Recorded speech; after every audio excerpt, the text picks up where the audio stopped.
Okay, so with this one, when you guys work out this problem, okay, the quadratic formula, you're going to end up with a complex number at the end. Okay, so I want to talk about that and how to answer that when you end up with complex numbers. All right, so let's just say I've got, because we already talked about, okay, we know we have to use the quadratic formula, but what if it's complex? All right, so let's say I'm working through this, and I plug in. And by the way, that also means that when you plug it into Desmos, it's going to say error or undefined because of that. So that's kind of an issue because, like I told you guys, you could just plug it into Desmos. And now what do I do if it says undefined? Okay, so you guys can take notes on this on the side if you want. I am recording it, so you can always go back to it later. So here I'm just plugging in the equation into the quadratic formula. And we're going to work it out here. Right away, by the way, I'm always going to know it's undefined when I notice that like this number is smaller than what I'm going to end up with here. Because once you get a negative inside, that's automatically complex. Okay, so now let's simplify this out. Okay, so right here inside, this is going to be 36 minus 44. Okay, because I just did negative 4 times 1 times 11. So now 36 minus 44, that's 8. Okay, and that's over 2. Oh, sorry, negative 8, my bad. Negative 8. All right, as soon as you get a negative there, you already know it's going to be a complex number. Okay, now what I can do is that when I've got a complex number, this I can make positive, but what do I put in the front? Not negative, I put I. I put the I in the front, okay? And then divide by 2 here. Now, what you want to do with this, move this over a little bit, is you're going to want to simplify that, okay? And the way we do that, let me pull this radical off here to the side, is we do the birthday cake method, okay? So you guys, let's kind of rewind to the birthday cake. Birthday cake means I'm going to break down this 8 first. I'm going to divide it. And I think, well, what's the smallest number I can divide into 8? Well, it's 2. I divide by 2, and what do I get? 4. Then I do it again. What's the smallest number you divide into 4? 2. I get 2. Divide 2 again, and then I get you got to remember, I get the 1, which I call the birthday cake candle, right? Because there's your cake. So now, inside, I have 2 times 2 times 2. That comes from these 3. All right. And when you're dealing with the square root, remember you have a 2 up here, which means that what I have to do is circle a group of 2. Well, how many groups of 2 do I have with 3 2's? Do I have 2 groups of 2 or just 1? Just 1. There's just 1 group of 2 there. So that 1 group of 2, what do I do with that? I circle it, and then what? 1, 2, and where does it go? It moves to the front of the radical or outside of it. Okay, so now I move that out. So basically now it's 2 times radical 2. Okay, little review. That's something that, again, you're going to need some review on because later on we will be using that, okay? Especially when we get more into rational equations later on. Okay, so now I'm going to rewrite this. It's a 2, radical 2, but I'll remember there was also an I outside. Okay, so when I write this, I'm going to be plus minus 2I because I already had the I up front because of that negative. Okay, now the last step you're going to do here is you're going to say, we could stop there, but we want to see, does 6 and 2, are they both divisible by the number on the bottom? Like, can I divide it by the number on the bottom? I can. So what I'm basically doing is I'm going to divide or split this. Okay, I'm basically splitting this into two fractions and dividing those two numbers by 2. And now I get -3. 2 divided by 2 is just 1. So it's I times rad 2. Now, because of the nature of a complex number, I can't add the complex or imaginary part with the real part, so all I can do is just leave it like that. Okay? So that's what you're going to end up with when you do this problem. Okay? All right, so let's switch the camera. And my mic. Okay, so now we're back over here. Guys on the line, if you can't hear me, please let me know. I think I switched it correctly, but just make sure I did. Okay, so yesterday I was talking about these two. Again, with this, you're writing an equation.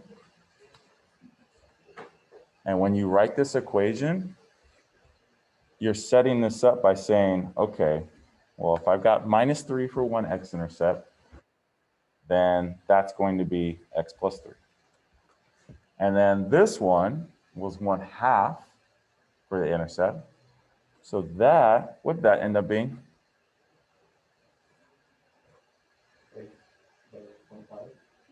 No, you wouldn't say 0.5. It's still going to be whole numbers.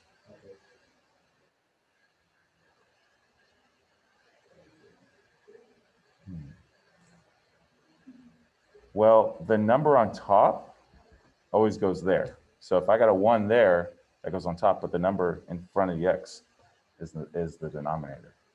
So 2x plus 1 is the solution to 1/2. Okay, but I should have actually included something. That's a positive, right? So what that means is this should be negative. Now it says to make a function in standard form, which means what do I have to do with this? I can't just leave, this is factored form. What do I have to do to get it in standard form? Combine. How do I combine? X times 2. Right, so you have to multiply it using this. All right, so once you set this up and I multiply these out, then I would say, okay, f of x equals that, whatever this is inside. Okay, add them up. Same thing here. X plus 3, x minus 2. Again, I'm just doing the opposite, right? And then multiply them out in the box. F of x equals whatever you end up with. Okay.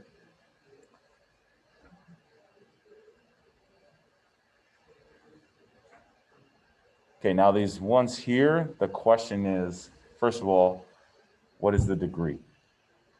Where does the degree come from in the equation? Which exponent? I got 2 of them here. I got a 2 and a 1.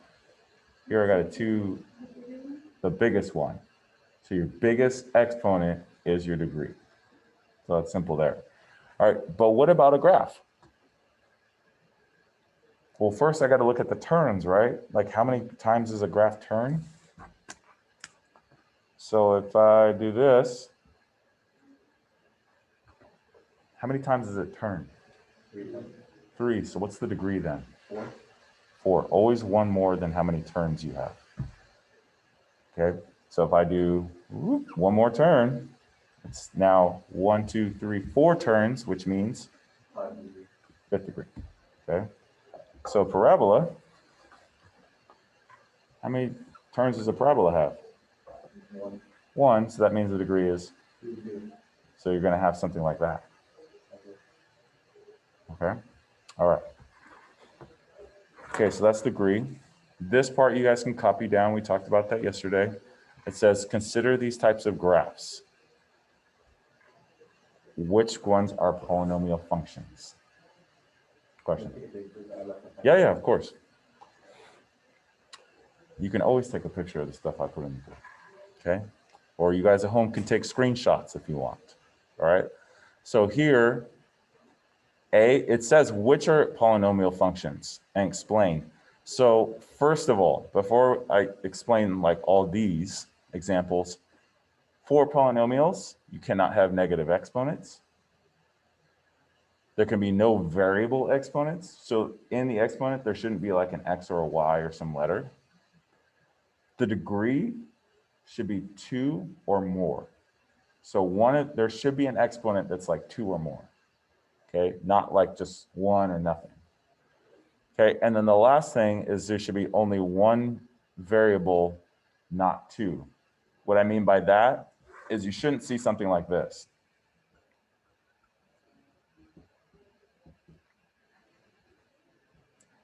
Where you have like multiple variables, right? It should only be just, all right, so like this, and then there's only one variable in the whole problem, not more than one, okay? So that's what I was saying here. And so first of all, parabola, well, that's x squared something, or maybe it has a number in front. Exponential, notice what it has in the exponent, okay? A cubic, usually something cubed, okay? A straight line, if you guys remember, y equals mx plus b. Notice the exponent. If nothing's written on the exponent, what is it? Yeah, it's a 1, okay? And then here, I've got x squared and y squared, and there's usually a number here, okay, for the radius of a circle. Okay, there's usually a number, but notice that there's x and y in your equation. So use these details here, knowing that, okay, I can't have these things. I can't have negative exponents. I can't have a variable in the exponent. And my degree, okay, my highest exponent has to be at least 2, and there should only be one variable, not 2. So use those details to figure out, okay, which one is and which one is not, and then explain that. Give a quick little explanation, okay? Now this one I'm just gonna reference, guys. If you go to your 7.2 notes, or check out the video from Miss Menard's YouTube channel and go to 7.2. All right.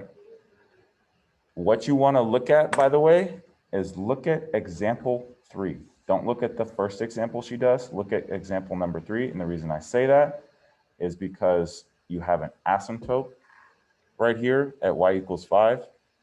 And if you don't include that, then it's going to kind of mess you up. All right, so look at example 3. So again, if I go to her YouTube channel, which again, remember I gave you guys the link. If you go here, right here, that first link in your homework section, goes straight to her YouTube channel. Just go down to 7-2 right here. And you can see I've already kind of like queued up on it. It's around like the 8-minute and 44 second mark. Okay, actually, I'll write that down in the packet. So you can see here, she's got 2 points and then an asymptote. So she works through how to do that. Okay, so here I'll put down example 3. I'll say 8 minutes and 44 seconds. That's where you want to go to see that example, okay? All right, back page. This one, use Desmos. Don't try to solve it. It's just too messy. All right. In other words, take the first equation, plug it into Desmos, take the second equation, plug it into Desmos. And if you're looking for where it's solved, or it's asking you to solve it, it's asking you to find where they intersect, like basically where do the two paths cross. Okay, so that's what you're looking for. This one, you're just matching the formula to its name. Okay, so you're gonna have to do a little investigating. You guys, if you want, you could just type this into Google and it'll probably pop up what you need.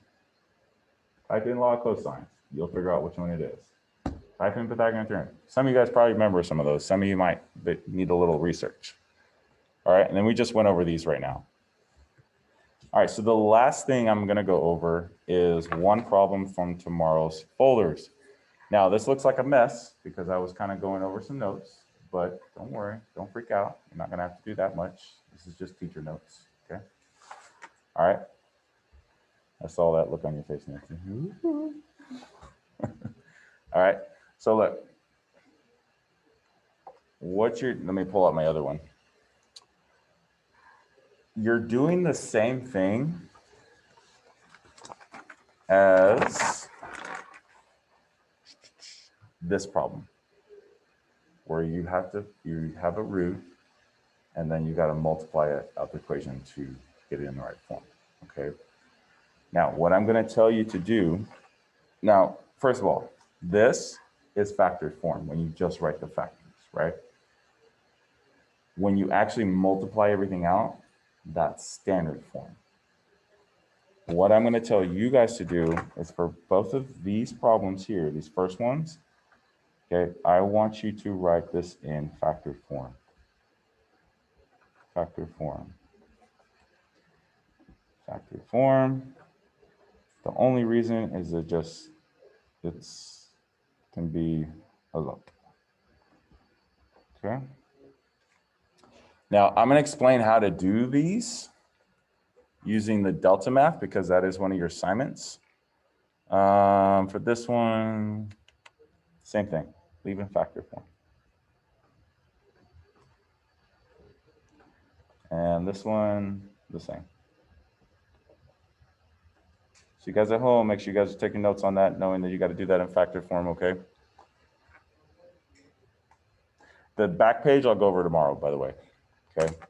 So I'm going to finish class with going over some delta math problems. So that whole front page, leave everything in factor form, okay? All right, lastly, delta math. Now, when you guys do delta math for this folder, this is the folder C. When you click on it, what you're going to notice right here is it says, as I put this little done thingy on there, because you only get one chance for each of those problems. So there's two problems that you'll get to try. If you don't get them correct, you don't go back and keep going. As long as it says done, you're done, and it still counts. So let's say you get these two, let's say you get the first one wrong, but you get the second one right. You might, when you finish, it might say, oh, I should change that. I shouldn't say 100%. It might be like 80%. But as long as like this says done and these have a green check mark, you're done. Okay. So just know that when you guys are working through some of these, sometimes if it's like a review question, I'm usually going to say, just get it done. Okay. At least try to get it right.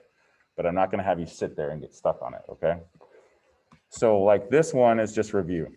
Find the equation from the roots. So if it crosses through once, I expect one factor. But if it bounces, it does, what will I have? I'll have 2, right? So -4 means it's going to be +4, -2, +2. And if it's going through 0, just x. So there it is right there. Okay, so that's the first one. The second one is going to include like some double roots. So if I'm going through -5, x + 5, and then what? Squared. Okay, so down here, you guys, I should expect to see x + 5 and a square. My second root's at +6, so that means I should have, should it be a squared or not squared? So it'd be this one. So again, guys, double root, okay, you're going to see a square. That means if it bounces like that, if it goes straight through, it will have no square, but make sure you change the sign. So again, those ones, what you'll notice right here at the bottom says problem 1 out of max 2 because you get to do 2 attempts. All right, and then it's going to say you're done. Okay, so this one, write the function. What you'll notice here is it says write a function in any form. So you can put it in a factor form or standard form and it will accept your answer. So you don't have to do standard if you don't want to. Standard could be easy in some instances and harder in others. All right, so I'm going to go over how to do this one, and then I will go over how to do this one, the second one, from a table tomorrow. All right, so this one first, I need to know the roots. I have -6 and +2. And because it wants an accurate equation, it's okay. I'm also going to write down the y-intercept. So both intersects, both intercepts, and both y and the y-intercept. Okay, so we got 6, -6, 2, and it crosses through 20. So let's write those down. Okay, so that got -6, 0. What was the other one? 2, 0. That's the x-intercepts. And then I'm also going to write down the y-intercept. Now, technically, honestly, you don't have to have the y-intercept. Excuse me.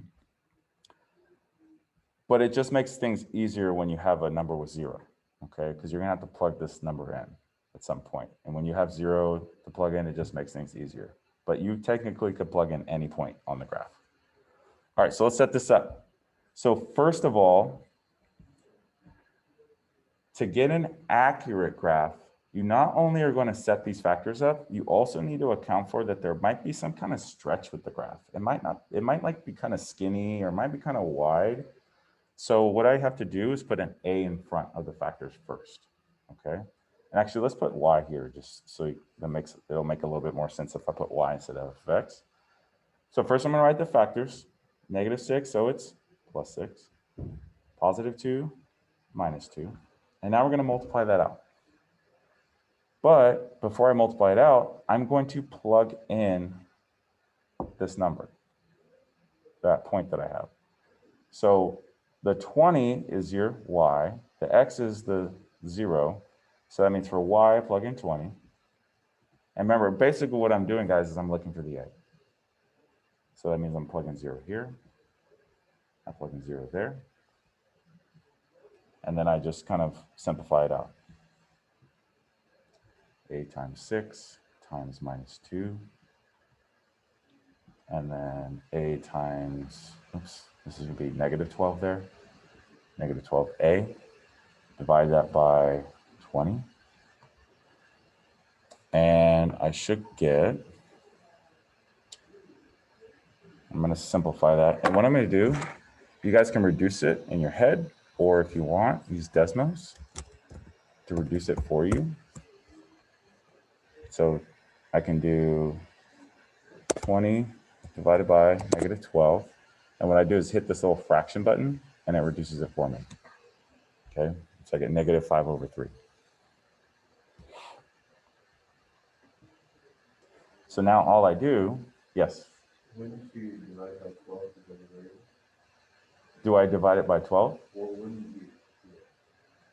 What do you mean? You sure? Yeah. Okay. All right, so now all I need to do is just plug that into that equation there. Is just pop it in front of the factors. And I'm going to leave it in factor form because I don't want to multiply a fraction all the way through. So I'm just leave it like that. Okay, so basically I had to set this part up and then plug in the y-intercept to get the a, and then there's my equation. Okay. So let's just be 100% sure that it accepts that, because I don't want to set you guys up and then be like, oh yeah, it didn't work. So -5 divided by 3, then x plus 6. Oh, the suspense. Maybe it's just suspense for me. And let's see what it says. And it says it likes it. Yay. All right. And you can see like when they work through it, oh, it looks like they put it in factor form too. Okay. Because nobody's trying to multiply -5/3 all the way through. That's why I chose this one, because I didn't want you guys to have to do a standard form with that. Okay. Sometimes we will, but in this instance, because it's the first time learning it, I'm not going to do that. Okay. So that's how you guys work through that. The table will go over tomorrow. Okay. Any last questions? Guys at home, anything? All righty. You guys have a good day. I will see y'all tomorrow. We'll go over the rest of folder C tomorrow. And I'll post this later.